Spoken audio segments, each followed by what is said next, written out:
नमस्कार, स्वागत है आप सभी का न्यूज 18 राजस्थान पर। मैं हूं आपके साथ हेमंत कुमार। चलिए इस वक्त खबरों की शुरुआत करेंगे बड़ी खबर के साथ। बड़ी और अहम जानकारी इस वक्त की, 8 साल बाद आखिरकार इनकम टैक्स छूट की सीमा बढ़ी है।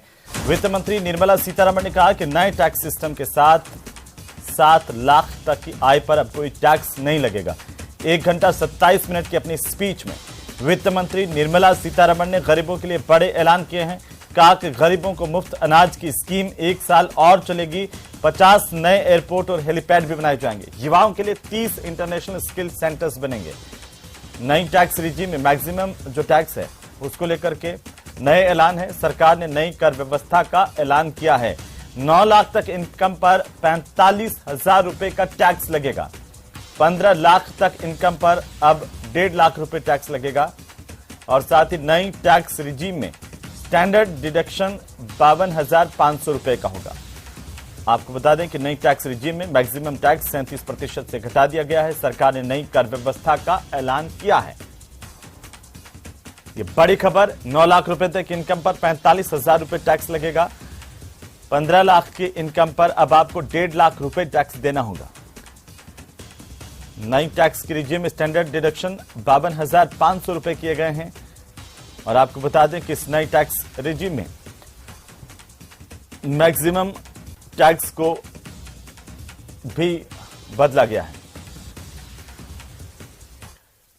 तो वहीं 2023-24 का बजट पेश होने के बाद प्रधानमंत्री नरेंद्र मोदी ने देश को संबोधित किया। इस दौरान प्रधानमंत्री ने कहा कि अमृतकाल का पहला बजट विकसित भारत के विराट संकल्प को पूरा करने के लिए एक मजबूत नींव का निर्माण करेगा। यह बजट वंचितों को वरीयता देता है। यह बजट आज के आकांक्षी समाज, गांव, गरीब, किसान, मध्यम वर्ग सभी के सपनों को पूरा करेगा। साथ ही उन्होंने कहा कि यह बजट सहकारिता को ग्रामीण अर्थव्यवस्था के विकास की धुरी बनाएगा। सरकार ने कोऑपरेटिव सेक्टर में दुनिया की सबसे बड़ी अन्न भंडारण योजना बनाई है। प्रधानमंत्री मोदी की बजट की को लेकर के उन्होंने बड़ी बातें कही हैं, जिसमें बजट से मजबूत नींव का निर्माण होगा। सपनों को पूरा करने वाला बजट प्रधानमंत्री ने इसे करार दिया। कहा कि आयकर छूट सीमा बढ़ाकर के 7 लाख तक की गई है। आयकर छूट 5 लाख से बढ़ाकर 7 लाख की गई। गांव, गरीब, किसान का बजट है और सरकार ने जनहित में कई कदम उठाए हैं। विश्वकर्मा अमृत काल का ये पहला बजट विकसित भारत के विराट संकल्प को पूरा करने के लिए एक मजबूत नींव का निर्माण करेगा। ये बजट वंचितों को वरीयता देता है। ये बजट आज की एस्पिरेशनल सोसाइटी, गांव, गरीब, किसान, मध्यम वर्ग सभी के सपनों को पूरा करेगा। मैं वित्त मंत्री निर्मला जी और उनकी टीम को इस ऐतिहासिक बजट के लिए बधाई देता हूं। साथियों, परंपरागत रूप से अपने हाथ से औजारों और टूल्स से कड़ी मेहनत कर कुछ न कुछ सृजन करने वाले करोड़ों विश्वकर्मा इस देश के निर्माता है। लोहार, सुनार, कुम्हार, सुथार, मूर्तिकार, कारीगर, मिस्त्री, अनगिनत लोगों की बहुत बड़ी लंबी लिस्ट है। इन सभी विश्वकर्माओं की मेहनत और सृजन को देश इस बजट में पहली बार अनेक प्रोत्साहन योजना लेकर के आया है। ऐसे लोगों के लिए ट्रेनिंग, टेक्नोलॉजी, क्रेडिट और मार्केट सपोर्ट की व्यवस्था की गई है। पीएम विश्वकर्मा कौशल सम्मान यानी पीएम विकास करोड़ों विश्वकर्माओं के जीवन में बहुत बड़ा बदलाव लाएगा। तो वहीं भाजपा के प्रदेश अध्यक्ष सतीश पूनिया ने भी बजट को लेकर के अपनी प्रतिक्रिया दी। सतीश पूनिया ने कहा कि बजट में युवाओं का खास ख्याल रखा गया है और बजट में गरीबों की उम्मीद को पूरा किया गया है। साथ ही उन्होंने कहा कि बजट 2023-24 से राजस्थान को काफी ज्यादा फायदा मिलेगा। देश में बुनियादी ढांचे के विकास के लिए प्रतिबद्ध हैं और इसलिए जैसा मैंने उल्लेख किया, प्रधानमंत्री ग्राम सड़क योजना, हाईवेज का विस्तार, रेलवे का विस्तार, वंदे भारत, इस तरीके के जितने जो कनेक्टिविटी के काम है, इसमें भी देश को जोड़ने का बहुत सारा बजट सरकार ने दिया है। अकेले रूरल डेवलपमेंट पे 1,60,000 करोड़ का है, रेल पर 2,41,000 करोड़ का है। इसी तरीके से जो हाईवेज निर्मित हुए, जिसमें देश का ऐसा पहला हाईवे है जो मुंबई और दिल्ली को जोड़ेगा, एक्सप्रेसवे, सुपर एक्सप्रेसवे, जिससे बंबई और दिल्ली की दूरी केवल 12 घंटे ड्राइव होगी। उसका शुभारंभ करने के लिए, जिसमें काफी बड़ा काम हुआ, सोहना से और दौसा तक का जो काम हुआ है, उसके उद्घाटन के लिए उनका दौरा प्रस्तावित है। पहले वो 4 को था, लेकिन अब वो 12 को होगा। हालांकि वो जो रोड और ट्रांसपोर्ट मंत्रालय है नितिन गडकरी जी का, उसके अंतर्गत वो होगा। लेकिन जिस तरीके से मानगढ़ में, जिस तरीके से मालासेरी में, उसी तरीके से दौसा और आसपास के पूरे जयपुर संभाग की जनता बड़ी संख्या में प्रधानमंत्री जी को सुनने के लिए आएगी। उसकी जो हमारा जो मोबिलाइजेशन का काम है, प्रचार प्रसार का काम है, उसकी प्रारंभिक तैयारी शुरू कर दी है। तो आखिरकार केंद्रीय बजट को लेकर के मुख्यमंत्री अशोक गहलोत ने भी अपनी प्रतिक्रिया दी है। आपको बता दें कि केंद्रीय बजट की यदि राजस्थान के संदर्भ में बात की जाए तो बजट प्रदेश के लिए घोर निराशाजनक रहा है, ये मुख्यमंत्री ने कहा है। उन्होंने कहा कि राजस्थान राज्य के विकास से संबंधित महत्वपूर्ण परियोजना ईआरसीपी को राष्ट्रीय दर्जा देने की हमारी वाजिब मांग को केंद्र सरकार की ओर से स्वीकार नहीं किए जाने से प्रदेशवासियों में घोर निराशा हुई है। राजस्थान राज्य के विकास से संबंधित महत्वपूर्ण परियोजना ईआरसीपी को राष्ट्रीय दर्जा देने की हमारी वाजिब मांग को स्वीकार नहीं करने से लेकर के केंद्र सरकार की ओर से इसे स्वीकार नहीं किए जाने से प्रदेशवासियों को निराशा हुई है। ये मुख्यमंत्री अशोक गहलोत ने ट्वीट किया है और अपनी प्रतिक्रिया केंद्रीय बजट को लेकर के दी है। तो आखिर कड़ी में प्रताप सिंह खाचरियावास राजस्थान सरकार के मंत्री ने भी अपनी प्रतिक्रिया व्यक्त की और बजट को घोर निराशावादी बताया। आप भी सुनिए क्या कुछ कहा। पैसा 4 लाख करोड़ रुपया जो निकाल के ले गए, उसकी सेफ्टी के लिए कुछ नहीं है। क्या ये ऐसे ही शेयर के नाम पर लूट होती रहेगी? कोई पॉलिसी लेकर आएगी केंद्र सरकार कि आम इन्वेस्टर, गरीब इन्वेस्टर कैसे सुरक्षित होगा? इसलिए मैं कह रहा हूं कि जो हालात क्रिएट हुए हैं, उन हालातों में ये बजट किसी काम का नहीं है। इस बजट ने तो सारा खेल खत्म कर दिया। जीएसटी उतनी की उतनी है, पेट्रोल डीजल उतना ही महंगा है। मैं आज आपसे कह रहा हूं, ये बजट उम्मीदों पर पानी फेरने वाला है। इस बजट ने देश की जनता के पूरे सपने तोड़ दिए और ये बजट, सुन लेना, भारतीय जनता पार्टी की सरकार के अंत का कारण बनेगा और केंद्र सरकार का सफाया हो जाएगा आने वाले चुनाव में। तो आखिरकार केंद्रीय बजट पर अपनी प्रतिक्रिया देते हुए भारतीय जनता पार्टी के नेता मुख्तार अब्बास नकवी ने क्या कुछ कहा, वो सुनिए। तरफ तो दुनिया की आर्थिक तंगी और मंदी का दौर चल रहा है, दूसरी तरफ भारत बैशिंग ब्रिगेड की बकवास बहादुरी चल रही है। पूरी दुनिया की आर्थिक तंगी और मंदी को पछाड़ता हुआ और बकवास बहादुरी को परास्त करता हुआ मिडिल क्लास के लिए किया गया और जो आपका विभाग है उसको लेकर भी काफी प्रावधान किए गए, ई कोच वगैरह को लेकर। तो इस बजट को आप किस तरह से देखते हैं? बजट जो है बहुत दूरगामी परिणाम सकारात्मक देने वाला है। ये 1 साल का नहीं है, ये अमृतकाल जो हम 2047 में 100 साल के होंगे तो पूर्ण विकसित राष्ट्र होंगे, जिसकी बुनियाद आज के बजट में रखी गई है। समाज का कोई ऐसा तबका और वर्ग नहीं है जिसको कहीं ना कहीं लाभान्वित ना किया गया और उसको छुआ ना गया हो। महिलाओं के लिए भी, एससी के लिए भी, ट्राइबल के लिए भी, उद्योगपतियों के लिए भी, मिडिल क्लास के लिए भी, शेड्यूल कास्ट के लिए भी, सबके लिए, छात्रों के लिए, शिक्षकों के लिए, सबके लिए बहुत लाभकारी है, सर्वग्राही है, सबको टच कहीं ना कहीं कर रहा है। हमारे विभाग में भी ई कोर्ट के लिए 700 करोड़ रुपए का प्रावधान किया गया है और अगला चरण की शुरुआत कर दी गई है, जिसके बारे में देश को आशंका थी कि ई कोर्ट्स का 2 चरणों के बाद कहीं तीसरा ना शुरू हो, तो तीसरा भी रहेगा। और जब तक अंतिम न्यायालय को, चाहे वो जिला न्यायालय हो, जब तक ई कोर्ट से, पास्को कोर्ट से और हम लोग लाभान्वित नहीं कर देंगे तो तब तक ये काम जारी रहेगा। धन्यवाद प्रोफेसर। तो आखिरकार इस बजट को लेकर के प्रतिक्रिया व्यक्त की जा रही है। वहीं स्मृति ईरानी केंद्रीय मंत्री, उन्होंने भी अपनी प्रतिक्रिया दी है। इस बजट को विकासोन्मुखी बजट करार दिया है और दूरदर्शी बजट उन्होंने बताया है। साथ ही आपको बता दें कि इस बजट में कई अहम घोषणाएं हैं, जैसे 50 नए एयरपोर्ट बनाए जाएंगे। পুরোপুরিভাবে মিডল ক্লাস ফ্যামিলি, গরিব, কিষাণ, মহিলা এবং যারা শ্রমিক সবাইয়ের এই বাজেট, এবারের বাজেটটা সবচেয়ে বেশি একজন মহিলা হয় সেটাই বলবো যে মহিলাদের জন্য আলাদা করে ভাবা হয়েছে, যাদের ব্যাংক অ্যাকাউন্ট আছে যাদের, এবং তাদের বিশেষ করে একটা সামান পাত্রবি মহিলাদের জন্য একটা কার্ড। तो आखिरकार मिडिल क्लास के लिए भी मोदी सरकार ने इस बजट में अहम प्रावधान किए और बड़ी घोषणा की है। आपको बता दें कि साथ ही कई अन्य घोषणा की गई। गरीबों के मुफ्त अनाज योजना को 1 साल और बढ़ाया गया है और इसे लेकर के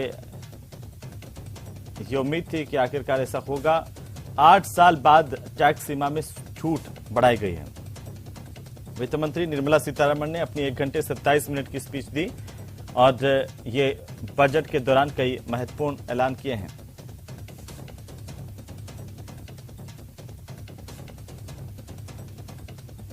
तो आपको बता दें कि रेलवे के लिए भी खासतौर से 2.40 लाख करोड़ रुपए का बजट दिया गया। इन्वेस्टमेंट खर्च को 33% से बढ़ाकर के 10 लाख करोड़ रुपए किया जा रहा है। सीनियर सिटीजन्स के लिए सेविंग अकाउंट्स में रखी जाने वाली रकम की लिमिट को अब 4.5 लाख रुपए से बढ़ाकर के 9 लाख रुपए तक कर दिया गया है। 9 लाख रुपए तक हमारे सीनियर सिटीजन्स अपने खातों में रकम रख पाएंगे सेविंग अकाउंट्स में। खासतौर पर महिला सम्मान बचत पत्र योजना शुरू होगी। इसमें महिलाओं को 2 लाख रुपए की बचत पर सालाना 7.5% ब्याज मिलेगा। प्रधानमंत्री आवास योजना में कुल मिलाकर के 66% की बढ़ोतरी की गई है। नए 50 एयरपोर्ट बनाए जाएंगे देश में। वहीं पीएम आवास योजना, जिसमें 66% की बढ़ोतरी की गई है, ये सेक्टर अब 79,000 करोड़ रुपए का हो गया। 2014 से मौजूद 157 मेडिकल कॉलेजों के साथ नए 157 नर्सिंग कॉलेज खोले जाएंगे। तो रीजनल कनेक्टिविटी को बढ़ाने के लिए भी कई महत्वपूर्ण कदम उठाए गए हैं, जिसमें 50 नए एयरपोर्ट है, हेलीपैड है, वाटर एरोड्रोन है, एडवांस लैंडिंग ग्राउंड्स, इनका विकास होगा। और इस लिहाज से रीजनल कनेक्टिविटी बढ़ेगी। 50 नए एयरपोर्ट बनेंगे। तो केंद्र सरकार की तरफ से वित्त मंत्री निर्मला सीतारमण ने इस बजट में कई ऐलान किए हैं और हर एक तबके को खुश करने की कोशिश की है।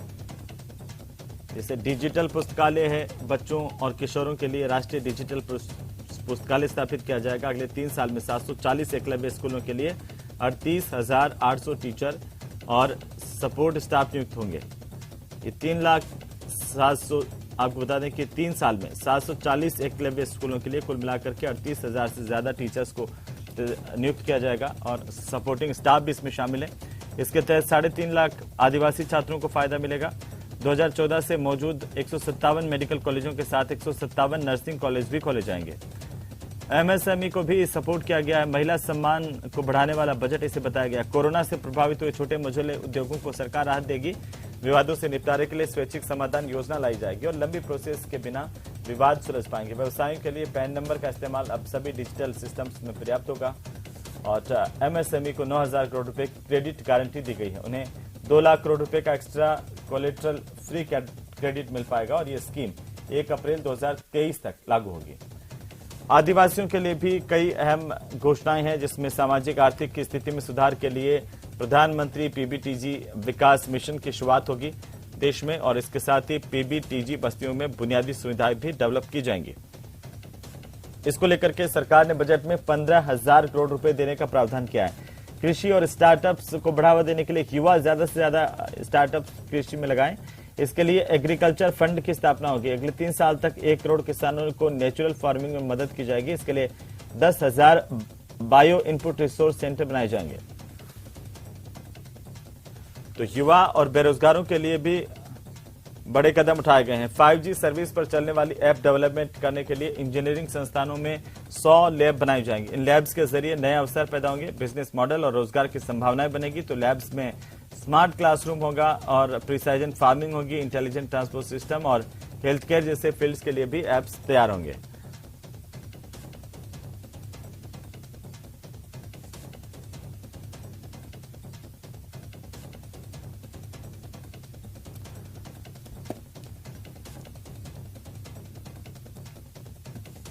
और साथ ही साथ वित्त मंत्री ने बताया कि सप्तऋषि मॉडल क्या है।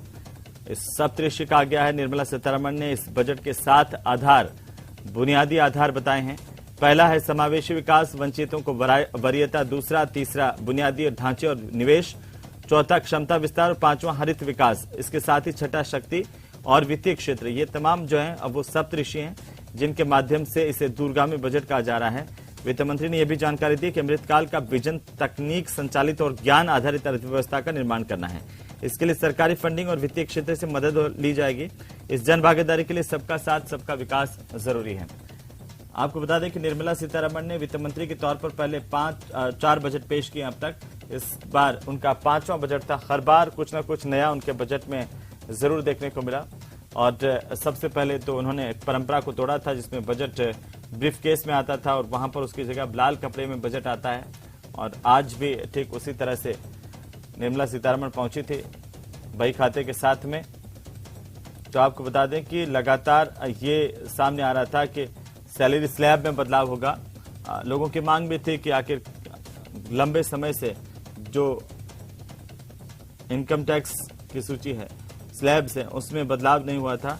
अब आखिरकार बदलाव किया गया। सालाना जिनके 7 लाख रुपए आए गए उनको कोई टैक्स नहीं देना होगा। बहुत तेजी से घूमने का वित्त मंत्री ने इंतजाम कर दिया जिससे देश चौमुखी तरक्की करेगा। का पहिया तेजी से घूमेगा और इससे चौमुखी विकास होगा।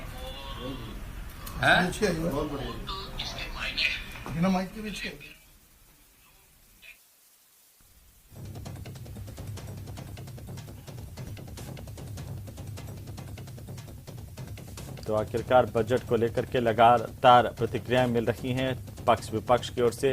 हालांकि पक्ष की ओर से यानी कि सरकार की ओर से जो है अब वो इस बजट को विकास वाला बजट करार दिया गया है। नया इनकम टैक्स स्लैब इस बजट में पेश किया गया। सबसे बड़ी बात है कि मध्यम वर्गीय परिवारों का ध्यान रखा गया। 7 लाख रुपए तक की आमदनी पर ऐसे परिवारों को कोई टैक्स नहीं देना होगा। साल 2024 में लोकसभा चुनाव भी है, लेकिन अभी से मोदी सरकार ने मिडिल क्लास को साधने की तरफ कदम बढ़ा दिए हैं, ऐसा माना जा रहा है। और बजट से ज्यादा आम आदमी की ओर इनकम टैक्स में छूट की आस और मांग होती है।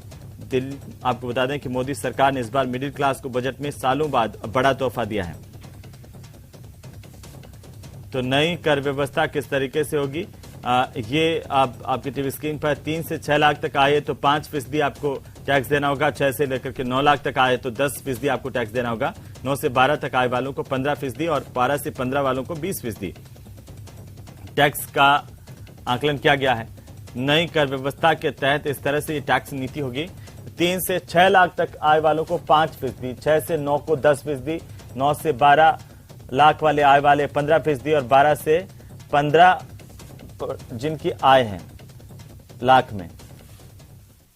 किया बहुत यशस्वी प्रधानमंत्री मोदी जी को धन्यवाद।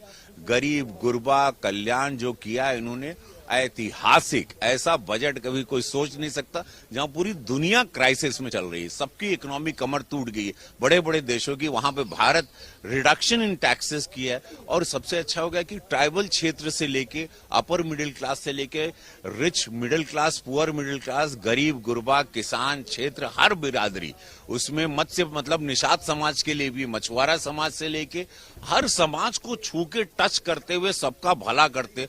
रिडक्शन जो गया 5 लाख टैक्स से 7 लाख रुपए कमाइए।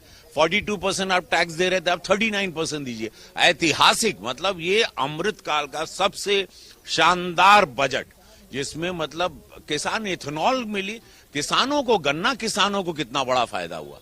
ऐतिहासिक, ये तो ऐसा बजट मैं सोच ही नहीं सकता हूं। लेकिन विपक्ष के नेताओं से जब हम बात करते हैं तो वो कह रहे हैं कि इस बजट में कुछ भी नहीं है, 10 में 0 नंबर इस बजट को मिलेगा, तो क्या कहना है? ये विपक्षियों ने कहा। हमको अभी सेंट्रल हॉल में सब खा पी रहे थे, कॉफी वॉफी पी रहे थे, वो तो बोल रहे थे कि ये बजट सुनने के बाद लगता है भाजपा ही, हम लोग अगला सीट यहीं से चुनाव भाजपा ज्वाइन कर लेंगे। देखिए वो चैनल में आते हैं, मैं उन लोगों का दर्द जानता हूँ। चैनल के सामने आते हैं, उन लोगों को कुछ और बोलना पड़ता है। सेंट्रल हॉल में सब लोग ताली पीट रहे थे कि वाह, मोदी जी की सोच का। तो रवि किशन को आप सुन रहे थे, भारतीय जनता पार्टी के सांसद। उन्होंने कहा कि इस तरह का जो बजट है अमृतकाल का, ये बेहतरीन बजट है। देश में 10,000 बायो इनपुट सेंटर बनेंगे इस बजट के मुताबिक। आपको बता दें कि गरीबों की मुफ्त अनाज योजना को 1 साल तक के लिए और बढ़ा दिया गया है, जो कोरोना काल में शुरू की गई थी। एकलव्य स्कूलों के लिए 38,800 टीचर्स की भर्ती भी की जाएगी। और इस तरीके से कई अहम घोषणाएं की गई हैं।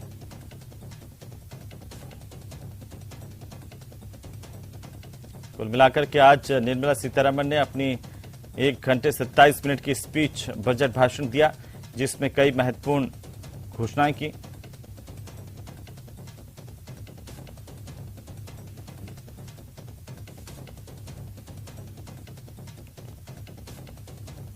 बजट को लेकर के लगातार प्रतिक्रियाओं का दौर भी जारी है।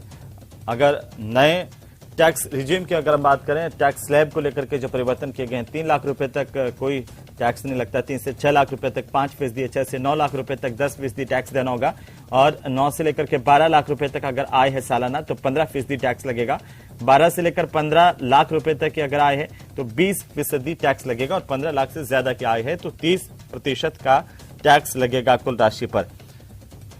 इस तरह से ये स्लैब जो है वो बनाया गया है।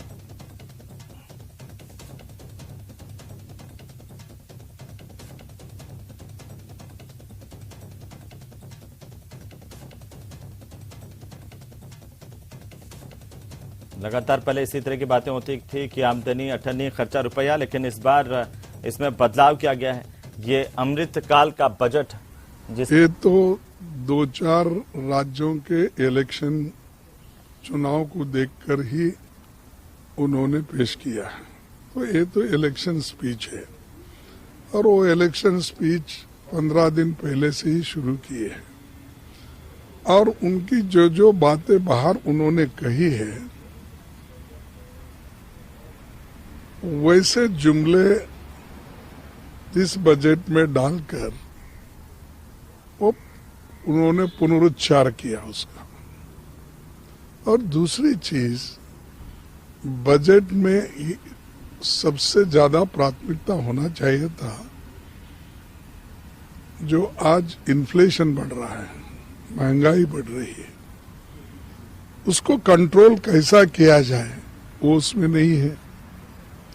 और जो आज अनएम्प्लॉयड यूथ है, उनके नौकरी के लिए एम्प्लॉयमेंट देने की बात उन्होंने नहीं कही।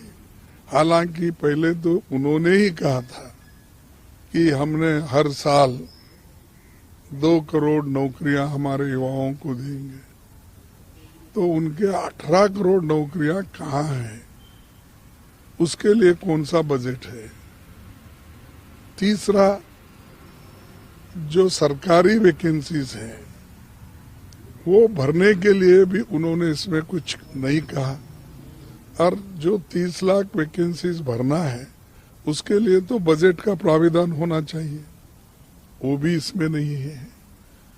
उसके अलावा गरीबों के लिए जो हमेशा पहले से आता था, उनको जरा नरेगा के लिए जरा, वो बहुत ही पॉपुलर स्कीम रहने की वजह से रूरल के हमारे किसान मजदूर को उसका लाभ होता है।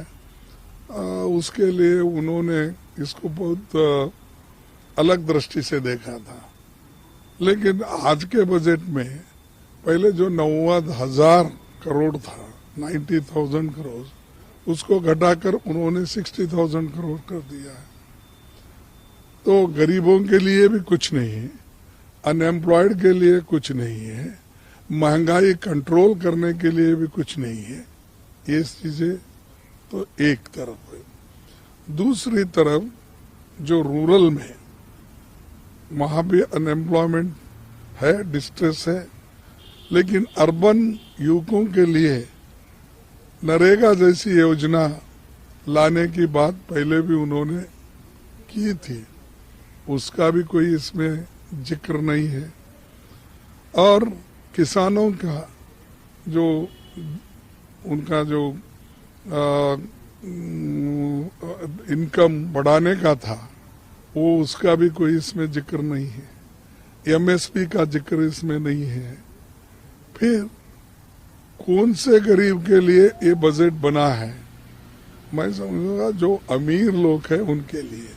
और इनकम टैक्स हमने 5 से 7 लाख कर दिया। भाई इन्फ्लेशन इतना बढ़ गया है, कोई 2 लाख कोई बड़ी राहत नहीं है। आज जो जिसकी सैलरी 60-65 हजार रुपये है उनको ही थोड़ा कुछ राहत मिलता है, लेकिन दूसरे किसी को नहीं है। वो भी अपने हिसाब से उन्होंने किया कि मिडिल क्लास को कैसा अट्रैक्ट करे। उनके पार्टी में चर्चा हो गई कैसा अट्रैक्ट करे, और वो दूसरे ट्राइबल वोट्स लाने के लिए क्या कोशिश करे, शेड्यूल कास्ट के वोट्स को क्या कोशिश करे। जो ये इलेक्शन स्ट्रेटेजी करके उसके तहत जो उनको फायदेमंद होगा उसी के तरफ ध्यान दिए हैं। लेकिन कहे तो ये है, लेकिन शेड्यूल कास्ट के बच्चों को, शेड्यूल ट्राइब्स के बच्चों को पहले स्कॉलरशिप मिलता था, उसका भी जिक्र नहीं है। माइनॉरिटीज के लोगों को स्कॉलरशिप मिलता था, वो भी बंद हो गया, वो भी इसमें भी जिक्र नहीं है। और बहुत सी चीजें उन्होंने ऐसी कही है कि हमने इतने कॉलेज भी बना रहे, वो बनाए, फलाना मेडिकल कॉलेज। भाई मेडिकल कॉलेज प्राइवेट दे रहे हैं, गवर्नमेंट दे रहे थोड़ी। स्कूल भी प्राइवेट बना रहे हैं आप। कौन गरीब का आदमी बड़े बड़े जो कमर्शियल स्कूल्स और कॉलेजेस खोले गए उसमें एडमिशन उनको मिलता है? वो तो सरकारी स्कूल की तरफ देखेगा, देहात में रहने वाला, म्युनिसिपैलिटी एरिया में रहने वाला, लोअर मिडिल क्लास का आदमी, इवन मिडिल क्लास का भी, क्योंकि फीस इतनी है कि एक महीने को कई जगह 1-1 लाख रुपए लेते हैं, 50,000 लेते हैं। तो ये जो आपने मिडिल क्लास के लिए इनकम टैक्स का राहत हम दिलाए कहते हैं, उसका बच्चा भी प्राइवेट स्कूल में पढ़ नहीं सकता। तो ये सारी चीजें, ये सारी मुद्दे हैं और इसको नजरअंदाज किया गया है। और इनइक्वालिटी की बात, इनकम इनइक्वालिटी इतनी बढ़ रही, रोज पर रोज गरीब गरीब होते जा रहा, अमीर अमीर होते जा रहा। और हिडनबर्ग का रिपोर्ट अगर आप देखते हैं वो चौंकाने वाले हैं कि हम नहीं कह रहे, हम कहे तो वो बोलते थे हमेशा ही कांग्रेस वाले कुछ ना कुछ देश को बदनाम करने के लिए, यहाँ इन्वेस्टमेंट नहीं आना उसको रोकने के लिए बात। हमने नहीं, ये तो प्राइवेट वाले हैं, डालो डिफेमेशन केस, कहो। उन्होंने तो जोर, उन्होंने कहा कि हाँ हमने कहा है, हम सबूत दिलाएंगे इसका, हम फाइट करेंगे, आप करो कुछ भी, उन्होंने कहा। तो इसका मतलब ये है कि गरीबों का पैसा कहाँ है? LIC में है, अपने बच्चों की पॉलिसी करता है, एजुकेशन पॉलिसी कराता है, खुद की पॉलिसी करता है, घर के लोगों की पॉलिसी करता है। उस जितने भी पॉलिसी होल्डर है उनके पैसे हैं, और वो पैसे उन्होंने, एक व्यक्ति जो उनका बहुत चाहता है, अडानी, उसके कंपनी में बहुत अटके हैं। कम से कम 87,000 करोड़ गवर्नमेंट का पैसा उनके इन्वेस्टमेंट में गया है।